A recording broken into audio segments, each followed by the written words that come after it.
Hello student, last video में हमने physics का इंट्रोडक्शन पढ़ा था और फिज़िक्स के बारे में ये पढ़ा था कि फ़िज़िक्स है क्या, फ़िज़िक्स वर्ड आया कहाँ से है, फ़िज़िक्स में हम क्या स्टडी करेंगे। ठीक है, और एक पार्ट देखा था फ़िज़िक्स का। आज हम उससे आगे शुरू करते हैं। इससे पहले मैं आपको हल्का सा रिवाइज करा देता हूँ।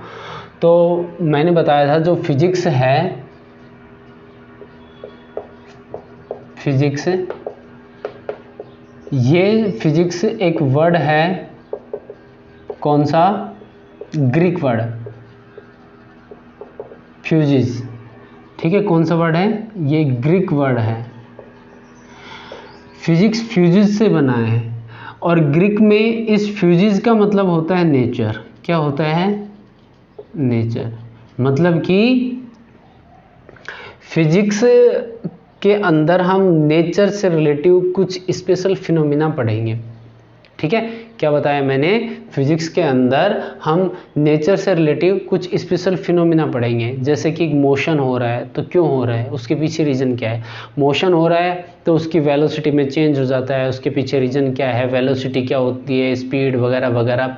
पंखा क्यों चलता है, करंट क्यों फ्लो करता है, जो भी स्पेशल फिनोमिना है फिजिक्स के नेचर के अंदर, हम उसके बारे में पढ़ेंगे। यानी कि नेचर से रिलेटिव कुछ स्पेशल फिनोमिना के बारे में हम फिजिक्स के अंदर पढ़ते हैं।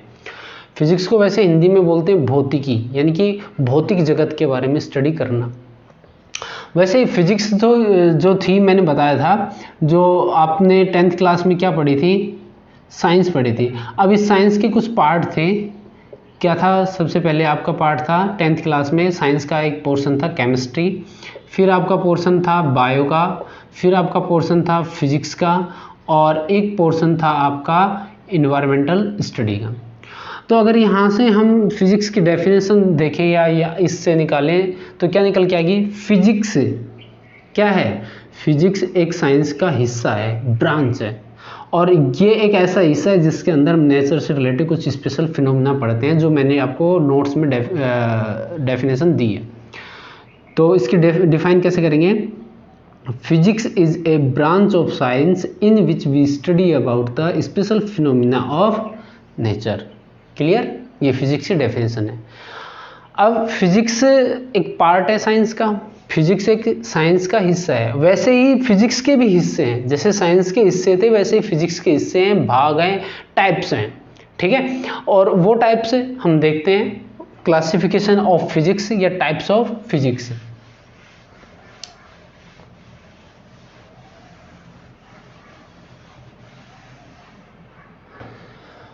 तो उसके बाद आपने पढ़ा था टाइप्स ऑफ फिजिक्स, यानी कि क्लासिफिकेशन ऑफ फिजिक्स। तो फिजिक्स के दो बड़े पार्ट हैं, दो बड़े हिस्से हैं, दो बड़े टाइप हैं। एक तो बोला जाता है क्लासिकल फिजिक्स और दूसरा बोला जाता है मॉडर्न फिजिक्स। ठीक है, क्लासिकल फिजिक्स क्या होगी? यानी कि साइंस में कुछ आप ऐसे टॉपिक पढ़ोगे, चैप्टर पढ़ोगे, यूनिट पढ़ोगे, जो उसके अंदर, उन चैप्टर यूनिट के अंदर जो भी चीज़ होंगी उनके बारे में 1900 से पहले पता चल गया होगा। यानी कि वो कंसेप्ट, थ्योरी 1900 से पहले निजात कर दी गई थी। ठीक है, अर्लियर 20th सेंचुरी के बारे में, और आफ्टर 20th सेंचुरी के बाद मॉडर्न फिजिक्स में। यानी कि 1900 से पूर्व की नॉलेज का ज्ञान हम क्लासिकल फिजिक्स में पढ़ते हैं, और 1900 के बाद का जो भी ज्ञान है, जो भी कंसेप्ट निकल के आए फिजिक्स से रिलेटिव, जो भी थ्योरम दी गई, जो भी डेरिवेशन थे, जो भी नियम थे, वो हम मॉडर्न फिजिक्स में पढ़ते हैं 1900 के बाद जो भी दिए गए हैं। ठीक है, मैंने क्लासिकल फिजिक्स के टाइप बताए थे। क्लासिकल फिजिक्स के जो टाइप होते हैं वो कुछ इस तरीके से थे। ठीक है, पहला पार्ट मैंने बताया था मैकेनिक्स। कौन सा था? मैकेनिक्स। मैकेनिक्स के अंदर हम फोर्स के बारे में पढ़ेंगे। मैंने इसके ऊपर फोर्स लगाया तो ये मूव करेगा, मोशन होगा तो इससे रिलेटिव कुछ नियम होंगे, लॉज ऑफ मोशन, इक्वेशंस होंगी, वो सारी चीज़ यानी मोशन से रिलेटिव चीज़ें जो आप पढ़ते हो वो पढ़ते हो मैकेनिक्स में। मैकेनिक्स में किसके बारे में पढ़ते हैं हम, किसके बारे में पढ़ते हैं, फोर्स के बारे में, मोशन के बारे में एंड लॉज ऑफ मोशन वगैरह वगैरह के बारे में हम स्टडी करते हैं। सेकंड इसका जो पार्ट था वो मैंने बताया था कि मैकेनिक्स के बाद आपका सेकंड जो पार्ट था वो क्या बताया था मैंने, थर्मोडायनेमिक्स।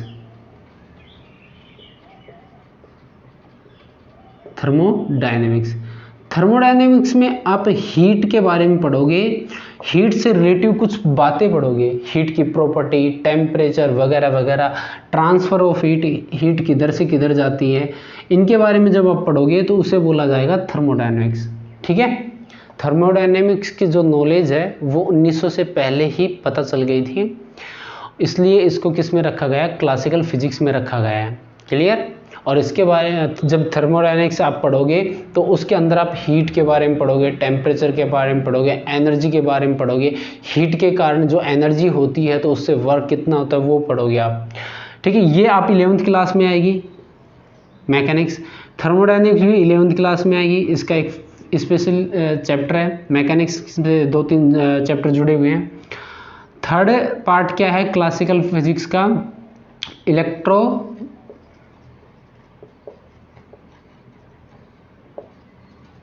इलेक्ट्रोमैग्नेटिज्म।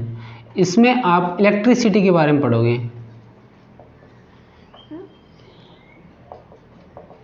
किसके बारे में, इलेक्ट्रिसिटी और उसके इफेक्ट। जैसे आपने 10th में पढ़ा है, इसका कुछ पोर्शन 10th में पढ़ा है, ओम्स लॉ पढ़ा है, वो 10th में पढ़ा था। ओम्स लॉ 1900 से पहले ही पता चल गया था, इसलिए इलेक्ट्रोस्टैटिक्स में इलेक्ट्रोमैग्नेटिज्म में आएगा ओम्स लॉ, करंट इलेक्ट्रोमैग्नेटिज्म में आएगा, और ये 1900 से पहले पता चल गए थे तो कौन सी में आएंगे, क्लासिकल फिजिक्स में। तो इलेक्ट्रिसिटी के बारे में पढ़ोगे, इलेक्ट्रिसिटी के इफेक्ट। आपको मालूम है जब करंट फ्लो करता है तो इसके चारों तरफ क्या जनरेट हो जाता है, क्या जनरेट हो जाता है, मैग्नेटिक फील्ड, जिसे आप बोलते हो मैग्नेटिक इफेक्ट ऑफ करंट। ठीक है, अब इसमें से जब करंट जाता है तो ये गर्म भी हो जाता है, तो उसको बोलते हैं हीटिंग इफेक्ट ऑफ करंट। तो ये सब चीज़ पढ़ते हो किसमें, इलेक्ट्रोमैग्नेटिज्म में। इलेक्ट्रिसिटी से जुड़ी हुई जो बातें होती हैं वो किस में पढ़ते हैं, इलेक्ट्रोमैग्नेटिज्म में। ठीक है, मैकेनिक्स हो चुका है, थर्मोडायनेमिक्स हो चुका है और इलेक्ट्रोमैग्नेटिज्म हो जाएगा। नेक्स्ट क्या था, फोर्थ अकोस्टिक। ठीक है, क्या था, अकोस्टिक। इसके अंदर हम किसके बारे में पढ़ेंगे, साउंड के बारे में। किसके बारे में पढ़ेंगे, साउंड के बारे में। साउंड बनती कैसे, जैसे मैं बोल रहा हूँ तो ये बनती कैसे, गिटार बजाते हैं तो उससे भी साउंड निकलती है, वो कैसे बनती है, फिर वो चलती कैसे यानी प्रोपोगेट कैसे करती है। उस साउंड की कुछ स्पेशल प्रॉपर्टी होती है, जैसे साउंड की पिच होती है, किसकी आवाज़ पतली होती है, किसकी आवाज़ मोटी होती है, जिसको पिच से क्लासीफाई करता है। साउंड का एम्पलीट्यूड होता है, साउंड की फ्रीक्वेंसी होती है, ये सारी चीज़ें पढ़ोगे आप किसमें, अकोस्टिक्स में पढ़ेंगे, यानी कि अकोस्टिक में साउंड से रिलेटिव बातें पढ़ेंगे। और जो नेक्स्ट है वो होगा ऑप्टिक्स।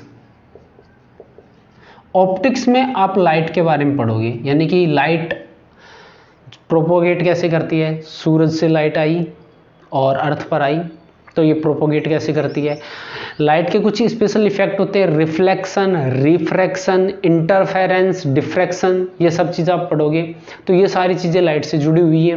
तो लाइट से जुड़ी हुई जो भी बात पढ़ते हो तो उसको बोलते हैं ऑप्टिक्स फिजिक्स। ठीक है, ये 11th क्लास में आप पढ़ोगे, ये भी 11th क्लास में, ये पढ़ोगे आप 12th क्लास में। कौन सी क्लास में पढ़ोगे, इलेक्ट्रोमैग्नेटिज्म 12th क्लास में। 10th क्लास में पढ़ी हुई है ये आपकी 9th क्लास में पढ़ी है, न्यूटन्स लॉ ऑफ मोशन वगैरह वगैरह। तो जो जहाँ पर पढ़ रहे थे वो कौन सा पार्ट था फिजिक्स का, मैकेनिक्स था। ठीक है, अकोस्टिक आप 11th क्लास में पढ़ोगे और ऑप्टिक्स आप 12th क्लास में पढ़ोगे। क्लियर है। अब आता है मॉडर्न फिजिक्स। मॉडर्न फिजिक्स मैंने बता दिया, इसके अंदर हम 1900 के बाद का जो ज्ञान होगा उसके बारे में पढ़ेंगे, उसके कंसेप्ट के बारे में पढ़ेंगे। इसके पार्ट कौन कौन से होते हैं, इसका जो फर्स्ट पार्ट है उसको बोलते हैं हम रिलेटिविटी। ठीक है, ये तो हम पढ़ चुके हैं, मैंने फर्स्ट वीडियो में एक्सप्लेन कर दिया था। अब मॉडर्न फिजिक्स के बारे में पढ़ेंगे। रिलेटिविटी होगा। अब रिलेटिविटी में आप क्या पढ़ोगे, रिलेटिविटी में आप किसके बारे में पढ़ोगे, रिलेटिविटी में आप ऐसे ऑब्जेक्ट के बारे में पढ़ोगे जो मूव करता है तो उसकी वेलोसिटी लाइट की वेलोसिटी के इक्वल हो, लगभग इक्वल हो, अप्रोक्सीमेटली। यानी कि लाइट की वेलोसिटी क्या होती है, या speed of light, speed of light कितनी होती है, c = 3 × 10⁸ मीटर पर सेकेंड। यानी कि कोई ऑब्जेक्ट अगर इस स्पीड से मूव कर रहा है और उस ऑब्जेक्ट की आप स्टडी कर रहे हो तो आप कहोगे आप क्या पढ़ रहे हो, रिलेटिविटी पढ़ रहे हो, या स्पेशल थ्योरी ऑफ रिलेटिविटी। इसके बारे में आइंस्टीन ने बताया था, जो कि आप 12th के बाद पढ़ोगे, ठीक है। आफ्टर 12th कॉलेज में आप रिलेटिविटी के बारे में पढ़ोगे। तो रिलेटिविटी में क्या पढ़ते हैं, स्पेशल ऑब्जेक्ट जो लाइट की स्पीड से मूव करते हैं। नेक्स्ट आपका क्या था, quantum, quantum mechanics. Quantum mechanics में आप पार्टिकल की ड्यूल नेचर के बारे में पढ़ोगे। जैसे मैं कहता हूं कि इलेक्ट्रॉन क्या है तो आप कहोगे इलेक्ट्रॉन सर पार्टिकल है, कण है ना। मैं कहता हूं कि पार्टिकल के साथ साथ ये वेव भी होती है, लेकिन वेव कब होती है, जब ये हाई वेलोसिटी से मूव करने लग जाएगा। जब इलेक्ट्रॉन हाई वेलोसिटी से मूव करेगा तो वो पार्टिकल तो है ही है, वो अपने साथ में एक वेव जनरेट करता है। वेव क्या होती है वो हम देखेंगे अकोस्टिक में, 11th क्लास में पढ़ेंगे तब, ठीक है। तो क्वांटम मैकेनिक्स में हम ऐसे पार्टिकल के बारे में पढ़ेंगे जब वो मूव करते हैं तो वो ड्यूल नेचर की तरह बिहेव करते हैं, यानी कि पार्टिकल भी होते हैं और वो किसकी तरह बिहेव करते हैं, वेव की तरह भी। तो ऐसी जब आप स्टडी करते हो तो उसको बोलते हैं क्वांटम मैकेनिक्स। थर्ड होगा atomic physics. Atomic physics, atomic physics में आप एटम के बारे में पढ़ोगे, ठीक है। एटम होता है, एटम में क्या होते हैं, इलेक्ट्रॉन होते हैं। एटम में क्या होता है, न्यूक्लियस होता है। न्यूक्लियस में क्या होते हैं, प्रोटॉन और न्यूट्रॉन। तो एटॉमिक फिजिक्स में हम न्यूक्लियस के बारे में नहीं पढ़ेंगे। आप कुछ ऐसे बनाते थे, ये न्यूक्लियस है, इसमें प्रोटॉन और न्यूट्रॉन होते थे, ये फर्स्ट सेल, ये सेकंड सेल, थर्ड सेल, ऐसे। तो सेल में क्या रखे जाते थे, क्या भरे जाते थे, इलेक्ट्रॉन होते थे। तो आप इस न्यूक्लियस को छोड़कर बाकी की जो चीज़ पढ़ोगे वो होगा एटॉमिक फिजिक्स, ठीक है। यानी कि मान लो ये इलेक्ट्रॉन है, ये इलेक्ट्रॉन यहाँ से चलकर यहाँ पर आ जाए, ठीक है, तो क्या होगा। अगर ये इलेक्ट्रॉन वापस यहाँ पर चल जाए तो क्या होगा, क्या नहीं होगा, वगैरह वगैरह, इनकी एनर्जी होती है, ये सब चीज़ हम देखेंगे एटॉमिक फिजिक्स में। यानी कि जब आप एटम के बारे में पढ़ रहे हो तो आप कहोगे ये एटॉमिक फिजिक्स है। और एटॉमिक फिजिक्स किस फिजिक्स का कौन सा हिस्सा है, मॉडर्न फिजिक्स में आता है, ठीक है। नेक्स्ट क्या होगी आपकी, फोर न्यूक्लियर फिजिक्स। कौन सी होगी, न्यूक्लियर फिजिक्स। न्यूक्लियर फिजिक्स में आप स्पेशल न्यूक्लियस के बारे में पढ़ोगे। उसके अंदर प्रोटॉन और न्यूट्रॉन होते हैं, न्यूक्लियस से कुछ रेडिएशन निकलती हैं, कब निकलती हैं, न्यूक्लियस के अंदर फोर्स लगता है, प्रोटॉन प्रोटॉन के बीच में फोर्स लगता है, प्रोटॉन न्यूट्रॉन के बीच में लगता है, न्यूट्रॉन न्यूट्रॉन के बीच में फोर्स लगता है, ठीक है। यानी कि इस छोटे से भाग, ठीक है, centre of atom, centre of atom क्या कहलाता है, न्यूक्लियस। उस न्यूक्लियस के बारे में आप स्टडी कर रहे हो तो आप कहोगे कि आप पढ़ रहे हो न्यूक्लियर फिजिक्स, ठीक है। और न्यूक्लियर फिजिक्स मॉडर्न फिजिक्स का हिस्सा, ठीक है। ये थी आपकी फिजिक्स के हिस्से, part, classification of physics, clear. यहाँ से कोई क्वेश्चन बनता नहीं है एग्जाम में, ये नॉलेज होनी ज़्यादा ज़रूरी है कि हम मैकेनिक्स किसे कहेंगे, मैकेनिक्स में हम पढ़ते क्या हैं, हम थर्मोडायनेमिक्स में क्या पढ़ते हैं, इलेक्ट्रोमैग्नेटिज्म में क्या पढ़ते हैं, अकोस्टिक में क्या पढ़ते हैं, ऑप्टिक्स में क्या पढ़ते हैं हम, और रिलेटिविटी में क्या पढ़ते हैं, ठीक है। क्वांटम मैकेनिक्स में हम क्या पढ़ते हैं, एटॉमिक फिजिक्स में किसके बारे में पढ़ते हैं, न्यूक्लियर फिजिक्स के बारे में के अंदर हम किसके बारे में पढ़ते हैं। तो ये नॉलेज होनी ज़्यादा ज़रूरी थी, ठीक है, क्योंकि बेसिक चीज़ें बहुत ज़्यादा ज़रूरी होती है। कोई पूछ भी ले कि आप ये पढ़ रहे हो, फिजिक्स का कौन सा हिस्सा है, क्लासिकल फिजिक्स है, मॉडर्न फिजिक्स है, और वो भी बता दो तो ये स्पेशल क्लासिकल फिजिक्स का कौन सा हिस्सा, तो ये आपको मालूम होना चाहिए। अब हम इससे आगे चलते हैं और आगे क्या होगा, फंडामेंटल फोर्सेस इन नेचर, ठीक है, fundamental forces in nature.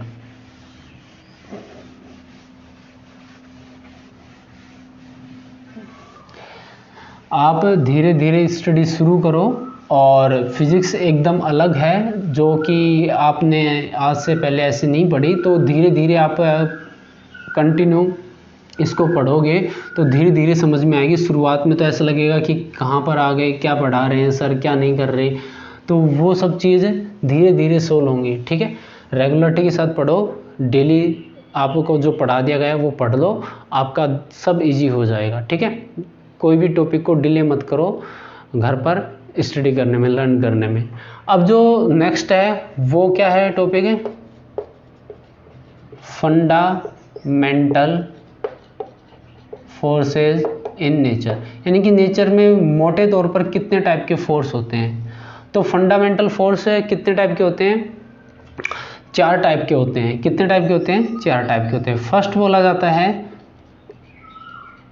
Gravitational force, gravitational force. Second होता है इलेक्ट्रोमैग्नेटिक फोर्स। थर्ड होता है आपका स्ट्रॉन्ग न्यूक्लियर फोर्स। और फोर्थ होता है आपका वीक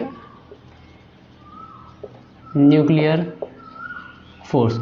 ये आपने 9th क्लास में पढ़ लिया था, यूनिवर्सल लॉ ऑफ न्यूटन पढ़ा था या नहीं।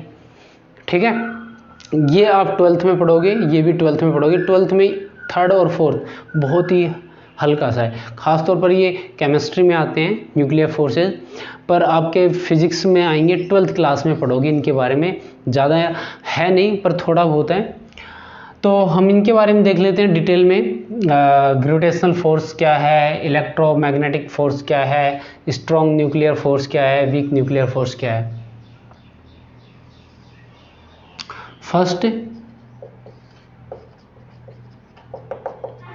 Gravitational force.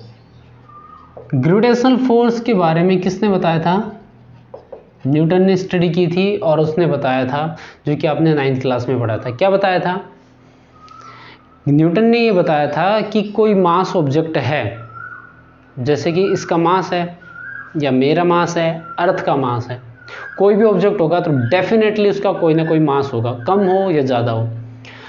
तो उस मास की वजह से वो अपने चारों तरफ, ये अपने मास की वजह से अपने चारों तरफ एक रीजन बना लेता है, जिसके अंदर वो दूसरे मास ऑब्जेक्ट को अट्रैक्ट करता है। क्या करता है, अट्रैक्ट करता है। क्लियर, क्या बताया मैंने, चलो इसको दूसरे तरीके से समझाते हैं। आपने 10th क्लास में पढ़ा था, कोई मैग्नेट है, ठीक है, जिसके कितने पोल होते हैं, 2 पोल होते हैं, नॉर्थ पोल और साउथ पोल। अब ये मैग्नेट कैसे बिहेव करता है वो देखते हैं। कोई नीडल ली आपने आयरन की, ये आयरन की क्या है, नीडल है, ये नीडल यहाँ पर है तो ये इसको अट्रैक्ट नहीं कर रहा, इसको थोड़ा आगे लाए तब भी नहीं किया। जैसे ही इस नीडल को इसके इधर लाते हैं तो ये खींच लेता है अपनी तरफ।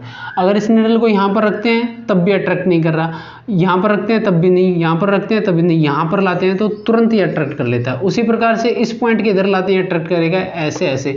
तो एक रीजन है, इस रीजन के अंदर आप इस नीडल को लेके आओगे तो ये मैग्नेट उसको अट्रैक्ट कर लेता है। तो ये जो रीजन है ये कहलाता है magnetic field.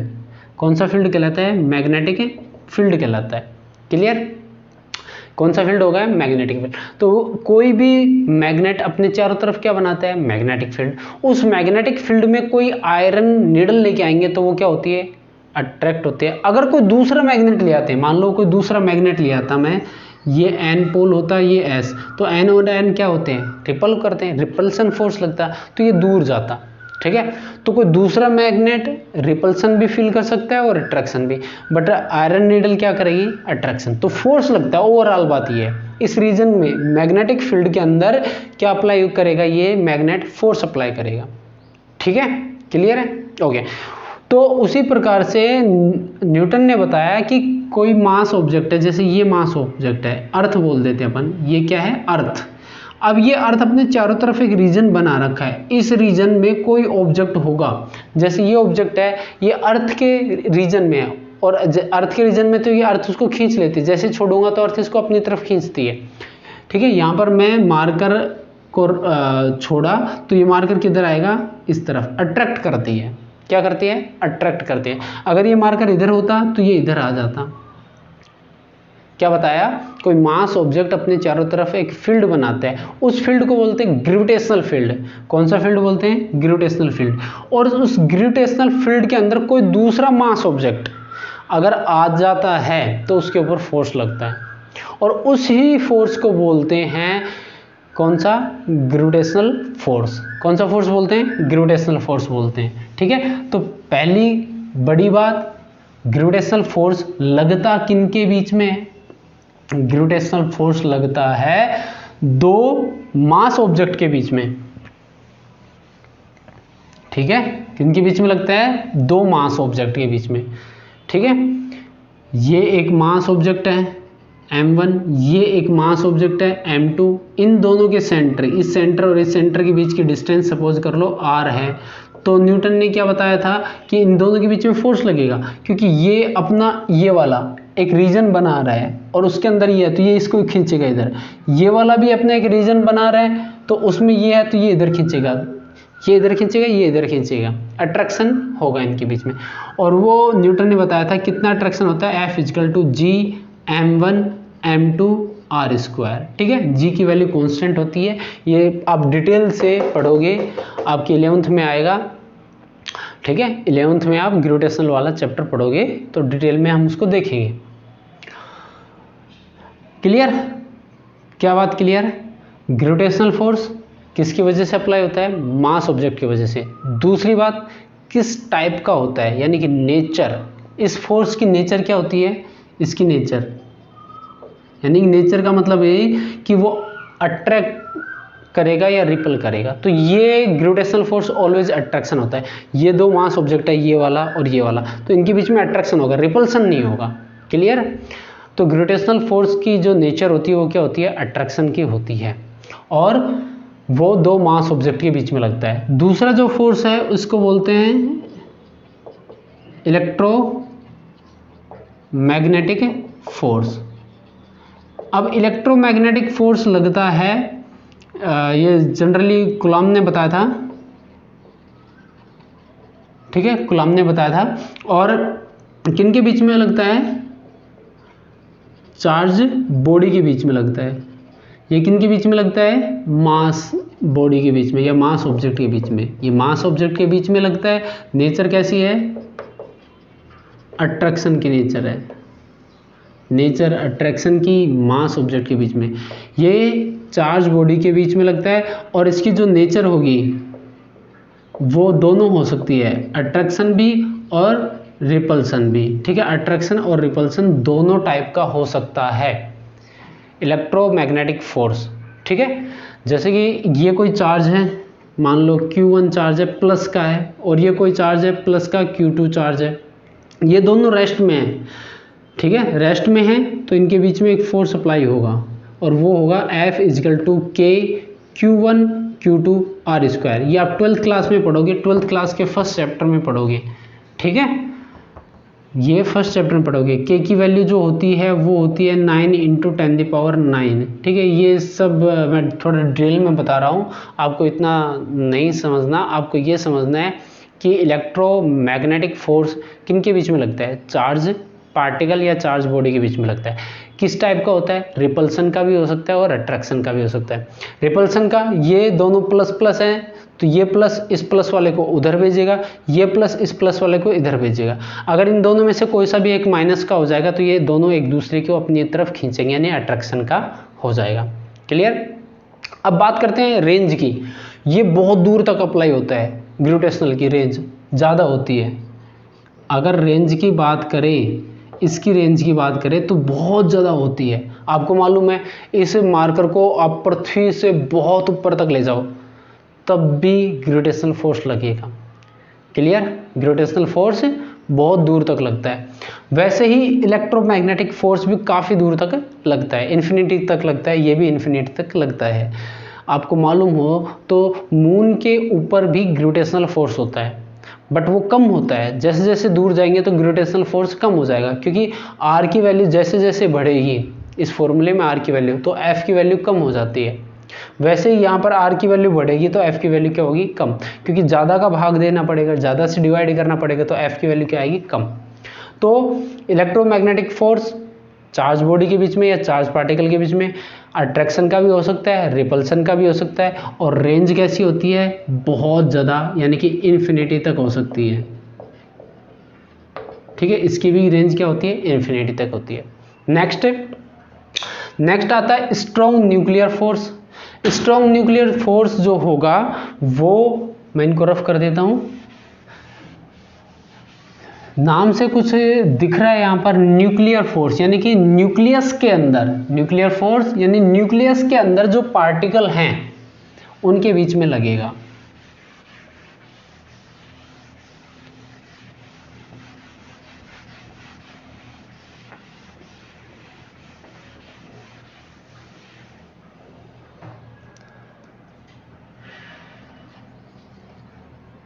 Strong nuclear force. Strong nuclear force क्या होगा, न्यूक्लियस के अंदर एटम होता है, उसका न्यूक्लियस होता है, ये न्यूक्लियस है, उसके बाहर सेल होंगी, तो इस न्यूक्लियस के अंदर क्या होते हैं, प्रोटॉन और न्यूट्रॉन। ठीक है, काफ़ी प्रोटॉन हो सकते हैं और काफ़ी न्यूट्रॉन, वो डिपेंड करेगा एटम कौन सा है। तो प्रोटॉन और प्रोटॉन के बीच में, या न्यूट्रॉन और न्यूट्रॉन के बीच में, या प्रोटॉन और न्यूट्रॉन के बीच में जो फोर्स लगता है उसको बोलते हैं स्ट्रॉन्ग न्यूक्लियर फोर्स। ये कहाँ पर लगता है, न्यूक्लियस के अंदर, और न्यूक्लियस बहुत ही छोटा होता है, 10⁻⁻15 मीटर की रेंज का होता है, बहुत ही छोटा। 10⁻⁻15 मत का मतलब क्या समझते हो, 1/10⁻+15, इसका मतलब क्या समझते हो, 1 डिवाइडेड बाई, और कितनी जीरो आएंगी, 15 आएंगी। ठीक है, 15 जीरो लगा दो आप, और जो वैल्यू निकल के आएगी उस दूरी के बीच में लगता है कौन सा, स्ट्रॉन्ग न्यूक्लियर फोर्स, यानी कि इसकी रेंज बहुत कम होती है बट बहुत स्ट्रॉन्ग होता है, क्योंकि पार्टिकल के बीच में डिस्टेंस कम होगी तो उनके बीच में जो फोर्स लगेगा वो बहुत ही स्ट्रॉन्ग होगा।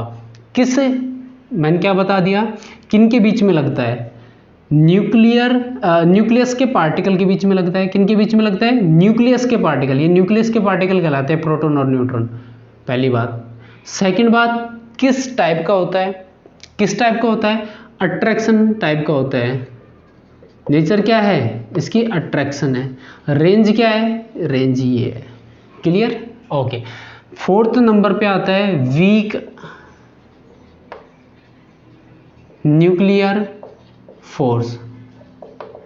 वीक न्यूक्लियर फोर्स जो होगा वो अप्लाई होगा जब न्यूक्लियस से, नाभिक बोलते हैं जिसे, जैसे कि ये आपका न्यूक्लियस है जिसके अंदर प्रोटॉन और न्यूट्रॉन है, ये फर्स्ट सेल है, ये सेकंड सेल है। ठीक है, तो कुछ एटम ऐसे होते हैं जिनके न्यूक्लियस से कुछ रेडिएशन निकलती हैं। 12th क्लास में आप इसको रेडियो एक्टिविटी बोलते हैं, 12th क्लास में इसको डिटेल से पढ़ोगे। तो इससे कुछ रेडिएशन निकलती हैं, और रेडिएशन निकलते हैं तो वो पार्टिकल के बीच रूप में निकलते हैं, जिनको बोलते हैं अल्फा डीके, बीटा डीके और गामा डीके। 12th क्लास में पढ़ोगे। तो जब ये डीके होता है, यानी कि न्यूक्लियस से जब ये चीज़ें निकलती हैं, तो उन पार्टिकल, जो कुछ पार्टिकल बनते हैं स्पेशल, प्रोटॉन और न्यूट्रॉन जब रिएक्शन करते हैं तो कुछ स्पेशल पार्टिकल बनते हैं, पॉजिट्रॉन, एंट्रीजॉन। तो उन पार्टिकल के बीच में जो फोर्स लगेगा वो कहलाएगा वीक न्यूक्लियर फोर्स। ठीक है ना, सब पार्टिकल ऑफ न्यूक्लियस, उनके बीच में जो फोर्स लगेगा उसको क्या बोलेंगे, वीक न्यूक्लियर फोर्स। और वो भी इसी रेंज के अंदर लगेगा, 10⁻⁻15 रेंज होगी। ठीक है, इसकी रेंज क्या रहेगी, 10⁻⁻15 रहेगी। और किन के बीच में लगता है, न्यूक्लियस से निकलने वाले पार्टिकल के बीच में लगता है। ठीक है, ये बहुत दूर तक लग सकता है, ये भी दूर तक लग सकता है, ये छोटी दूरी तक, ये छोटी दूरी तक। ये अट्रैक्शन का होगा, ये अट्रैक्शन और रिपल्सन का होगा, ये वाला अट्रैक्शन का, ये वाला अट्रैक्शन का। इसकी रेंज बता दी मैंने, इसकी नेचर भी बता दी, किन के बीच में लगता है। ये लगता है मास बॉडी के बीच में, ये चार्ज बॉडी के बीच में, ये प्रोटॉन न्यूट्रॉन के बीच में, और ये कुछ सब पार्टिकल होते हैं न्यूक्लियस से निकलते हैं, उनके बीच में ये फोर्स अप्लाई होता है। क्लियर? ये था आपका जो फर्स्ट चैप्टर है उसका एक हिस्सा। ठीक है, अब फर्स्ट चैप्टर के दूसरे हिस्से को पढ़ेंगे जिसको हम चैप्टर नंबर 2 नाम दे देंगे। है वो एनसीईआरटी के अकॉर्डिंग फर्स्ट चैप्टर है। क्लियर? वो एक इम्पोर्टेंट चैप्टर होगा, वहाँ से कंपटीशन एग्जाम में क्वेश्चन बहुत पूछे जाते हैं। इस टॉपिक से भी कंपटीशन एग्जाम में क्वेश्चन पूछे जाते हैं। क्या क्वेश्चन पूछ सकता है कि इनमें से सबसे स्ट्रॉन्ग फोर्स कौन सा है? तो सबसे स्ट्रॉन्ग होता है न्यूक्लियर फोर्स। ठीक है, सेकंड क्वेश्चन कैसे बन सकता है कि जो सबसे ज़्यादा दूरी तक कौन सा फोर्स लगता है? तो सबसे ज़्यादा दूरी तक ये लगता है। सूरज यहाँ, पृथ्वी यहाँ पर है और चंद्रमा पर भी ये फोर्स लगा रहे हैं ना। अर्थ मून पर भी एक फोर्स लगाती है, तो बहुत दूर तक लगता है। ये इससे कम दूरी पर, मान लो ये सपोज कर लो ये 2000 किलोमीटर तक लगता है, तो ये उससे कम 1000, और इन दोनों की रेंज क्या है? सबसे कम होती है। तो रेंज पूछ सकता है, नेचर पूछ सकता है, इनकी स्ट्रेंथ पूछ सकता है, कौन सा ताकतवर है, तो ये सबसे ज़्यादा ताकतवर है, ये सबसे कमज़ोर है, ये उससे थोड़ा ज़्यादा ताकतवर है, और ये सबसे ताकतवर है। क्लियर है? ओके, कल हम स्टार्ट करेंगे चैप्टर नंबर 2 या फर्स्ट यूनिट का चैप्टर 2 स्टार्ट करेंगे। ओके, इसको आप ज़रूर देख लेना।